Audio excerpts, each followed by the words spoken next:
Assalamu alaikum viewers. Today we are going to discuss Taliban UN women ban. This is editorial of Dawn. आज हम इसको discuss करेंगे और सबसे पहले हम इसको डिस्कस करने से पहले इसके टाइटल को देख लेते हैं कि इसके टाइटल से हमें इसका थोड़ा थीम का अंदाजा हो जाएगा, तो आगे इसको समझने में आसानी होगी। इसका मतलब आप देख लें, तालिबान यूएन वुमेन बैन। ठीक है, जो ही तालिबान ने कैप्चर किया है 2021 में काबुल को, उसके बाद से वुमेन के ऊपर आप देख रहे होंगे कि कितनी जो है वो सख्तियां जो हैं वो तालिबान की तरफ से लगा दी गई हैं, रिस्ट्रिक्शंस लगा दी गई हैं। ठीक है, तो बेसिकली इस बारे में है कि वुमेन को डिस अलाउ करता है, जो तालिबान हैं वो करते हैं अफगानिस्तान में, कि वो किसी भी लोकल या इंटरनेशनल एनजीओज या कोई भी ऑर्गेनाइजेशन है उसको ज्वाइन नहीं कर सकती या उसके लिए काम नहीं कर सकती। पहले तो उन्होंने इन पे ये रिस्ट्रिक्शंस लगाई, मगर अब क्या तालिबान ने किया है, अब तालिबान ने वुमेन को प्रोहिबिट कर दिया है कि वो यूएन के लिए भी किसी किस्म का कोई काम नहीं कर सकती। अब इस एडिटोरियल में हम देखेंगे कि यूएन का इसके बरक्स क्या रिएक्शन सामने आया है। ठीक है, ड्यू टू विच इसका नेम रखा गया है तालिबान यूएन वुमेन बैन। जी, अब इसको स्टार्ट करते हैं। By disallowing women from working for the UN in Afghanistan, the ruling Taliban are shooting themselves in the foot.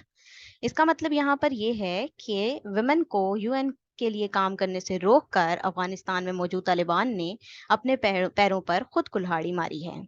It is only the latest in a series of regressive anti-women steps the Hardline Group has taken after capturing Kabul in 2021। ठीक है, ये series कब से चलती आ रही है, regressive anti women steps कब से उठाए जा रहे हैं, जब काबुल को 2021 में उन्होंने कैप्चर किया था। In December, the group had disallowed Afghan women for working for local and international NGOs, and over the past few days, the ban has been extended to the UN. Reacting to the ban, UN officials have threatened to scale down their operations in the impoverished country. ठीक है, यहाँ पर आपको यही बताया गया है कि एनजीओज लोकल हो इंटरनेशनल हो, उनको वुमेन को उनके लिए काम करने से रोक दिया गया था, और अब ये सेम रिएक्शन यूएन की तरफ भी एक्सटेंड कर दिया गया है। तो यूएन का आगे से रिएक्शन क्या है, उसने रिएक्ट करते हुए यूएन ऑफिशियल्स ने थ्रेट किया है कि इम्पोवरिश कंट्री को इसके बहुत से नुकसानात उठाने पड़ सकते हैं। If it were to come to this, the Afghan people would be the worst sufferers. ठीक है, अगर ऐसा हुआ तो अफगान पीपल बहुत ही ज्यादा सफर करेंगे। After the ban on NGOs was initially announced, ठीक है, many organizations had pulled out of the country। अब क्या हुआ था, जब ये बैन अनाउंस किया गया डिफरेंट एनजीओज के खिलाफ, तो इस कंट्री को पुल आउट कर दिया गया। The UN mission in Afghanistan has said it cannot abide by the fresh Taliban edict as it is unlawful under international law, while adding that the multilateral body was being forced to make an appalling choice about whether or not to continue to work in Afghanistan। तो अब UN के खिलाफ ऐसा करने से अफगानिस्तान को बहुत ही खतरनाक जो है वो चैलेंजेस का सामना करना पड़ेगा, क्योंकि यूएन के साथ बहुत सी मल्टीलेटरल बॉडीज भी हैं। ठीक है, जिनके खिलाफ जाकर जो है अफगानिस्तान फायदे में नहीं रह सकता। A Taliban spokesman, meanwhile, has termed the UN ban an internal issue which should be respected by all। Taliban के अकॉर्डिंग क्या है कि यूएन को जो बैन किया गया है, ये उनका एक इंटरनल इशू है और जिसकी रिस्पेक्ट की जानी चाहिए। For Afghanistan's women and girls, and for that country's helpless population in general, there are few reasons to be hopeful. The ruling hardliners have curtailed women's higher education and limited the number of careers women can adopt, as well as trying very hard to make women disappear from the public spheres। ठीक है, अफगानिस्तान में औरतों और जो लड़कियां हैं उनके खिलाफ जो है वो बहुत सारे महाज खड़े किए जा रहे हैं, यानी कि उनको आगे हायर एजुकेशन नहीं जाने दी जा रही, और जो कैरियर है वो भी अडॉप्ट नहीं किया जाने दिया जा रहा,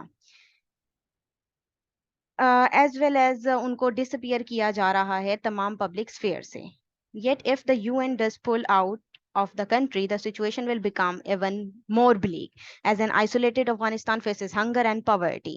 अगर ऐसा हुआ तो सिचुएशन और भी ब्लीक हो जाएगी और अफगानिस्तान को हंगर और पॉवर्टी का सामना करना पड़ेगा। Perhaps Muslim states, Pakistan, Iran, Turkey, and Gulf sheikdoms can try and talk sense into the Taliban. It must be made clear that the relentless assaults on women's freedom will only add to Afghanistan's isolation। अगर ऐसा तालिबान ने women के साथ यही जो रवैया रखा, तो ऐसा होगा कि अफगानिस्तान आइसोलेशन में चला जाएगा, और आइसोलेशन में जाने से इसकी किसी किस्म की कोई हेल्प नहीं होगी, डेफिनेटली यूएन नहीं करेगा और ऑर्गेनाइजेशंस नहीं करेंगी। तो ये एक आइसोलेशन की सिचुएशन उसके लिए पैदा हो जाएगी और उसे बहुत ही सीवियर किस्म के कॉन्सिक्वेंसेस का सामना हो सकता है।